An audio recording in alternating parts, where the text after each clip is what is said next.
Hi, I'm Dana DeLorenzo, Kelly Maxwell from Ash vs. Evil Dead, and you're watching The Gate. Hello. Hello. How are you today? I am good. How are you, Andrew? Not too bad. So, big deal here because I think the Ash fans, the Evil Dead fans out there, very excited. Are you excited? I am excited for all of it. I am excited to be here in Toronto, which I haven't been since I was in 6th grade, which was like the greatest trip ever because I think it was the first time we were away from our parents and got to have an away trip. So Toronto holds a very special place in my heart. I still have my commemorative sweatshirt. Well, we're happy to have you here. Well, and I got my double today from Tim Hortons. So that's why I am like, well, you're Canadian now. I am, right? Yeah. I mean, just please. And I'm very excited for season 2. I think I'm more excited than fans to see it because we just went so over the top. You know, we had to clear that bar from season 1, which was pretty over the top in and of itself. So it's like that last episode. I mean, forget about it. Yeah. You had everything in that episode. It was amazing. Yeah, so we put like 5 seasons worth into season 2, and it is double the gore, double the laughs, quadruple the blood and viscera. Amazing. Honestly, you'll see. First season 1, what was Kelly's arc like, do you think? What did you see out of it having gone through it? I think it's pretty linear. You know, she, when we first meet her, it's her first day. She's finally getting back on her feet after losing her mother, which happened very recently. Right. Her best friend Pablo got her this job. And she meets Ash Williams, who she is very unimpressed with because he's an idiot and immediately hits on her and she puts him in his place real quick. But then when she sees him in all his glory, she thinks, oh, wow, you are very impressive. You're kind of an idiot, but this is your wheelhouse. I get it. And she gets dragged into the fight against evil. Watches her mother come back from the dead, put a fork in her father's eye, then try and kill her. Ash saves her life, so she is on his side forever now. But then you think about it, then immediately she gets possessed, which was a lot. Pretty big deal for her. Yeah. And then she's going through trying to figure out how to fight these things. She doesn't. She's just a regular person. Right. So her greatest skill is like just thinking on the fly and turning anything into a weapon. Cue the deli slicer and the meat tenderizer.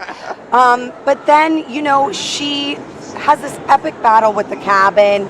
She's trying to save her friend Pablo. She goes through a lot. So I think the arc is very, very clear. And by the end of season 1, she's proven that she is a badass and can be part of the team, but can also hold her own.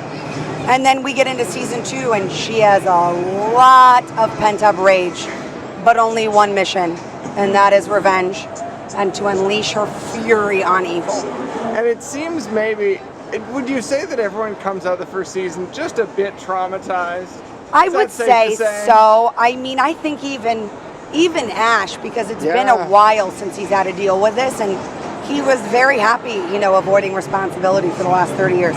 But yeah, it's certainly Pablo and Kelly. I mean, Pablo birthed demons out of his mouth.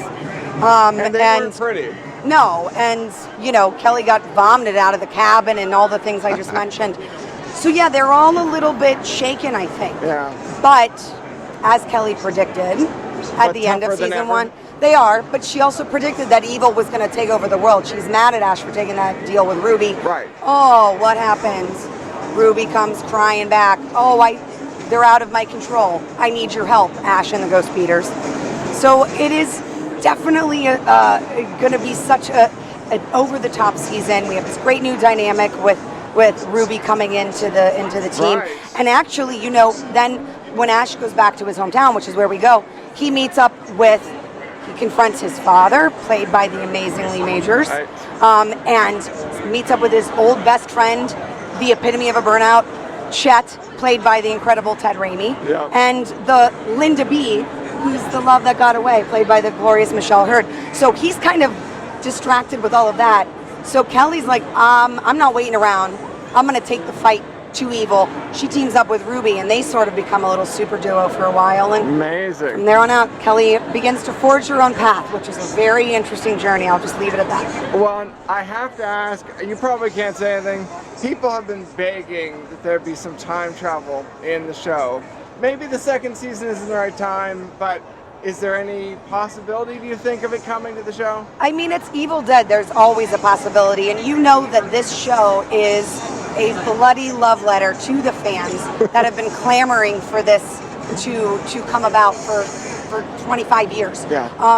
So I feel like if season 1 is any good indication, that the creators will always give Easter eggs and those little tidbits for the lifelong fans, while also not excluding the new fans, because there's a lot of new fans of the show. I keep hearing all these stories like, oh, the whole family watches. My mom, my kids. I was like, oh, you know what, guys? Ash vs. Evil Dead brings people together. That's amazing. That's great.